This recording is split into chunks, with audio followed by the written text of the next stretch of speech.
بسم الله الرحمن الرحيم إن الذين يكفرون بآيات الله ويقتلون النبيين بغير حق ويقتلون الذين يأمرون بالقسط من الناس فبشرهم بعذاب أليم أولئك الذين حبطت أعمالهم في الدنيا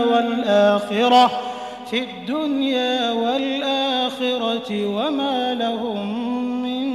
ناصرين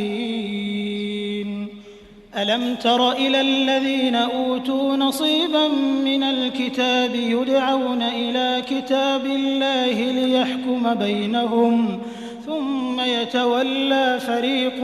منهم وهم معرضون ذلك بأنهم قالوا لن تمسنا النار إلا أياما معدودات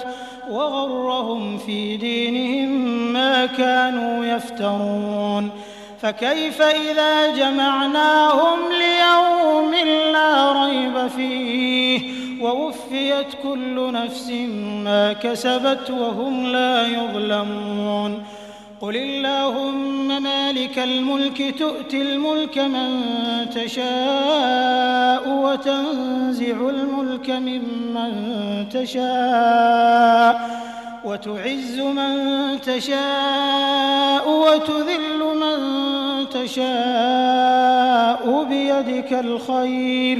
إنك على كل شيء قدير تولج الليل في النهار وتولج النهار في الليل وتخرج الحي من الميت وتخرج الميت من الحي وترزق من تشاء بغير حساب لا يتخذ المؤمنون الكافرين أولياء من دون المؤمنين ومن يفعل ذلك فليس من الله في شيء إلا أن تتقوا منهم تقاه ويحذركم الله نفسه وإلى الله المصير قل إن تخفوا ما في صدوركم أو تبدوه يعلمه الله ويعلم ما في السماوات وما في الأرض والله على كل شيء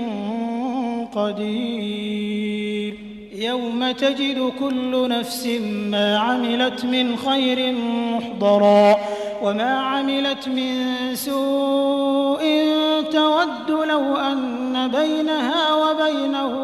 أمدا بعيدا ويحذركم الله نفسه والله رءوف بالعباد